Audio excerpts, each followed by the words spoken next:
Be be Amna کا دماغ تسلی دے رہا تھا، انہیں ڈھارس باندھ رہا تھا کہ اتنی پریشان کیوں ہوتی ہے؟ تیرا شوہر تجارتی کاروبار کے لیے شام جا رہا ہے، جنگ پر تو نہیں جا رہا؟ خیر و خوبی کے ساتھ واپس آ جائے گا۔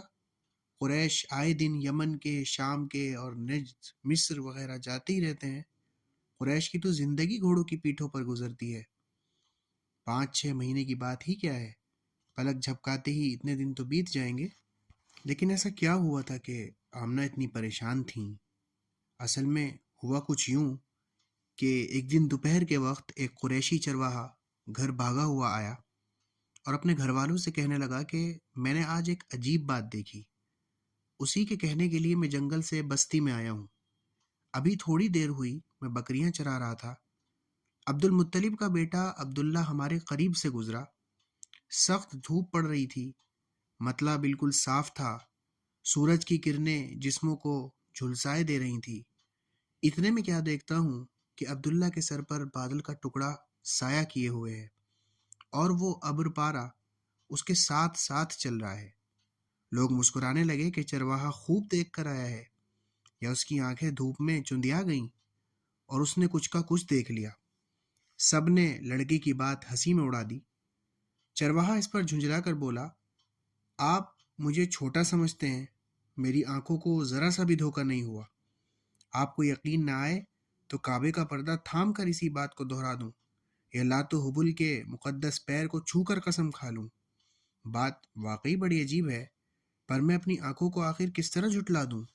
اس پر ایک بوڑھا عرب کمان پر کوہنی کا زور دے کر بولا، ہمارے خیالات اور ہمارے خدا لات و عزا گرمی میں جلتے رہتے ہیں، اور ان بادل کے ٹکڑے ان پر تو کبھی سایہ نہیں کرتے۔ حالانکہ یہ اصنام اور یہ بت ہماری حاجت روائی کرتے ہیں، انہی کے دم سے مکہ کے کھجور سرسبز ہیں اور طائف کے سبزے لہلہا رہے ہیں۔ لڑائیوں میں یہی معبود ہماری مدد کرتے ہیں۔ یہ عبد المطلب کا بیٹا کیا لات و حبل سے بھی زیادہ مقدس ہے؟ اس کل کے لونڈے کی باتوں پر ہم کیوں دھیان دیں؟ سب اس کی بات سن کر ہنسنے لگے۔ چرواہا کھسیاتا ہوا جنگل کی طرف لوٹ گیا۔ مکہ کا ماحول فواہش اور بدکاریوں کا ماحول تھا، مگر عبداللہ کی طبیعت کا شروع ہی سے پاک بازی اور نیکوکاری کی طرف میلان تھا۔ خانہ کعبہ کا طواف کرتے برہنہ عورتوں کو جیسے ہی وہ دیکھتے تو اپنی آنکھیں فوراً بند کر لیتے۔ جوان قریش کی رنگریلیوں سے ان کی طبیعت اکثر بیزار ہی رہتی تھی۔ ان کے ساتھی چھیڑتے تھے کہ عبداللہ کو تو چوڑیاں پہن کر اور دوپٹہ اوڑھ کر گھر میں بیٹھ جانا چاہیے۔ جوان مردوں کسی ترنگے عبد المطلب کے اس شرمیلے فرزند میں ہے ہی نہیں۔ جوانی میں راہیوں اور بطریقوں کی طرح زندگی گزارتا ہے، یہ تو بڑی حماقت کی بات ہے۔ یہی تو لطف کرنے اور مزے اڑانے کے دن ہیں۔ آہ بیچارے عبداللہ کی جوانی، خشک، بے مزہ، لذتوں سے بالکل عاری، کوئی کیف نہیں، گویا کہ چمن میں بہار ہی نہیں ہے۔ عبداللہ ایک دن مکہ کی ایک گلی سے گزر رہے تھے۔ راستے کی گرد پر اونٹوں کے پیروں کے نشان ابھرے ہوئے تھے، جیسے ابھی ابھی کچھ اونٹ ادھر سے گزرے ہوں۔ عبداللہ کی آنکھیں ان کے نشانوں پر جمی تھیں کہ ایک ایک مکان کا دروازہ کھلا۔ عبداللہ نے دیکھا کہ جوان لڑکی دروازے کا پٹ کھولے کھڑی ہوئی ہے۔ جوانی، حسن و تناسب، بچپن، موزونیت، لڑکی سر سے پیر تک ایک دلکشی اور رعنائی کی تصویر تھی۔ لڑکی نے اشارہ کر کے عبداللہ کو روکا اور اپنی ہوسناک خواہشوں کا پیام دیا۔ یہ حسن و جوانی کی طرف سے پہل ہو رہی تھی، رعنائیاں خود اقدام کر رہی تھی۔ عبداللہ کے سینے میں جوان دل تھا، گرم ولولوں سے دہکا ہوا تھا۔ نفس نے ابھارنا چاہا کہ ایسے رنگین موقع روز روز نہیں میسر آتے۔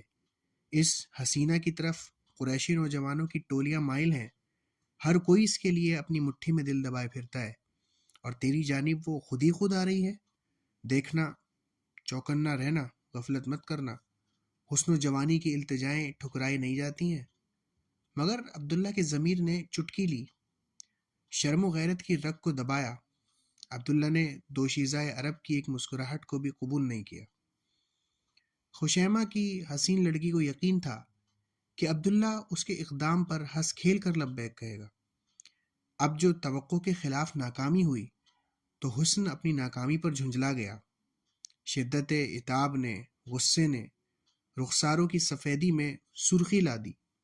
لڑکی تھی ہوش مند، بڑے صبر کے ساتھ خفگی کو چھپایا اور حسن و جوانی کی پیشکش کے ساتھ ساتھ سرخ اونٹوں کا بھی لالچ دیا۔ مگر عبداللہ اس کے جواب میں یہ بات کہتے ہوئے بڑھ گئے کہ حرام کام کا ارتکاب کرنے سے بہتر ہے کہ میں مر جاؤں۔ حلال کو میں بے شک پسند کرتا ہوں، مگر اس کے لیے اعلان ضروری ہے۔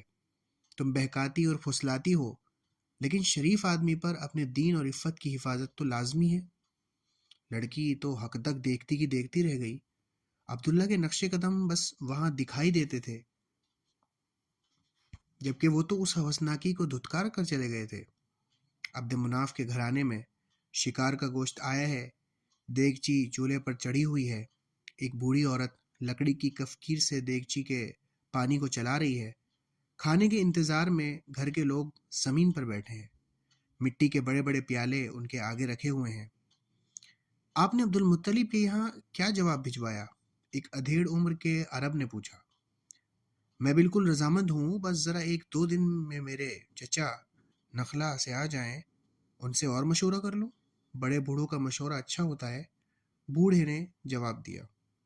میں کہتا ہوں اس نیک کام میں دیر کرنا مناسب نہیں ہے۔ عبد المطلب کے بیٹے عبداللہ کے لیے مکہ کی لڑکیوں کی کمی نہیں ہے، یاد رکھیے گا۔ لوگ تمنائیں کر رہے ہیں کہ کیسے ہماری لڑکی عبداللہ کے ساتھ رشتے میں ہو جائے۔ عبداللہ جیسا لڑکا چراغ لے کر ڈھونڈیں گے تو بھی نہیں ملے گا۔ اگر اس کا گھر اور اس کا گھرانہ قریش کا سب سے محترم گھرانہ ہے اور آپ یہ مانتے ہیں، اس کے باپ عبد المطلب سید القریش ہیں، اور ان کا یہ شرف کیا کم ہے کہ زمزم کا جو کنواں ہے جسے عمر بن حرس جرہمی نے بند کرا دیا تھا، اور اس کے بعد کسی کو یاد بھی نہیں تھا کہ یہاں اس نام کا کوئی کنواں بھی ہے، عبد المطلب نے اپنے بیٹے حارث کو لے کر اس کو کھود نکالا۔ ابن عدم، جلدی کرو، آمنہ کی تقدیر کے ستارے کو جلد چمکنے دو۔ بات طے ہو گئی۔ عبد المطلب کے یہاں جواب بھجوا دیا گیا کہ ہمیں یہ رشتہ منظور ہے۔ دونوں طرف خوشیاں ہونے لگیں۔ عبداللہ باپ کا چہیتا اور ذبیح بیٹا تھا، جس کی شرافت اور نیکوکاری کی قریش قسم کھاتے تھے، اور بی بی آمنہ اپنے گھرانے کی چشم و چراغ تھیں، عفت و حیا کا مجسمہ، پاکیزگی کا پیکر۔ عرب کی عورتیں میلوں میں بے باکی کے ساتھ شریک ہوتیں، قریش کی بزم ناو نوش میں گرماتی تھیں، مگر آمنہ کی جبلت ان سب سے جدا اور منفرد تھی۔ وہ اپنے عزیزوں سے بات کرتے ہوئے شرماتی تھیں، سر سے دوپٹہ ہلنے نہ دیتی تھیں۔ قریش کی عورتیں کہا کرتی تھیں کہ آمنہ تو سچ مچ گڑیا ہے، گڑیا، بے زبان، سنجیدہ، متین، دوسری لڑکیوں کی طرح شوخیاں اسے نہیں آتیں۔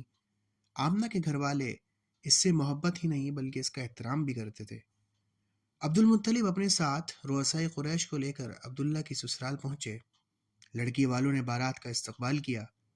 لمبے لمبے کرتے، کمر سے پٹی ہوئی رسیاں بندھی ہوئیں، ہاتھوں میں تلواریں، کسی کسی شخص کے کاندھے پر یمنی چادر بھی تھی، اور کسی کے کرتے اور گریبان پر شامی کلابتوں کے پھول بنے ہوئے تھے۔ بیٹی والے کے گھر میں گانا بجانا ہو رہا تھا۔ قریش کی چھوٹی چھوٹی لڑکیاں دف پر گیت گا رہی تھیں۔ ان گیتوں میں کعبہ کی عظمت، قریش کا نسبی فخر، بقبیس کی تعریف اور اونٹوں کی رفاقت کا ذکر تھا، اور کسی کے شعر میں قریش کی نبرد آزمائی کو بھی سراہا گیا تھا کہ قریش کی تلواروں کے جو لہو ہیں وہ سوکھتے نہیں ہیں، اور عرب کے قدیم طریقے کے ساتھ نکاح کی رسم ادا ہوئی۔ انتہائی سادگی کے ساتھ اعلان ہوا کہ عبداللہ بن عبد المطلب اور آمنہ بنت وہب ایک دوسرے کے نکاح میں آ گئے۔ عبد المطلب کو لوگوں نے مبارکباد دی۔ سید القریش نے اظہار شکر کے لیے آسمان کی طرف دیکھا۔ 2 تقدیروں کے ستارے مل گئے اور 2 زندگیاں ایک دوسرے کی شریک بن گئیں۔ آمنہ رخصت ہو کر سسرال آئیں۔ اقبال مند بہو کا گھر والوں نے استقبال کیا، بلکہ اس کی راہ میں آنکھیں بچھا دیں۔ ہر کسی کی زبان پر تھا کہ دلہا دلہن کا ایسا خوش نصیب جوڑا آج تک دیکھنے میں نہیں آیا۔ عبداللہ آفتاب ہیں تو آمنہ مہتاب ہیں، دونوں نیک اور شرمیلے، شرافت و غیرت کے نمونے۔ ایک دوسرے کا جواب، اسے چھپاؤ اسے نکالو۔ عبد المطلب نے عزیزوں، رشتہ داروں، دوستوں کو کھانا کھلایا۔ بڑی بڑی دیگچیوں میں شوربہ بھرا ہوا تھا، ان میں روٹیاں ٹکڑے کی گئیں، بھگوئی گئیں۔ یہ عربوں کا محبوب کھانا سرید تھا۔ بڑے بڑے طباقوں میں سرید کو نکالا گیا اور کئی عرب ایک طباق کو لے کر بیٹھ گئے۔ آپس میں ہنسی مذاق کی باتیں ہوتی جاتی تھیں اور کھانا چلتا رہتا تھا۔ یہ تو اس اونٹ کا گوشت ہے جو یمن سے لوبان اور عطریات لے کر آیا تھا۔ ہاں ہاں، جبھی تو یہ گوشت خوشبودار ہے اور ایک کہا لگتا ہے۔ ابو قاریہ، اس ہڈی کو تو دیکھو، تلوار کی طرح تیز ہے۔ اس اونٹ کے باپ دادا شاید حدادی کا پیشہ کرتے تھے۔ سب نوجوان یہ بات سن کر ہنسنے لگے۔ آہستہ بات کرو ولید، یہ عبد المطلب کا گھر ہے، امیہ کے بیٹے رضا کا شراب خانہ نہیں ہے۔ وقار، متانت ہاشمی گھرانے کا شعار ہے، ذرا سنبھل کے بات کرو۔ عبد المطلب نے عبداللہ اور دوسرے بیٹوں کو ساتھ لے کر کعبے کے طواف شکرانہ کیا۔ اس میں محبت، عقیدت اور دلی جوش بھی شریک تھا۔ کعبے کی منڈیروں پر خوبصورت کبوتر بھی رقص کر رہے تھے، گویا کہ طواف کرنے والوں کا ساتھ دے رہے ہیں اور زبان حال سے کہہ رہے ہیں کہ ہمیں بھی اس خوشی میں برابر کا شریک سمجھو۔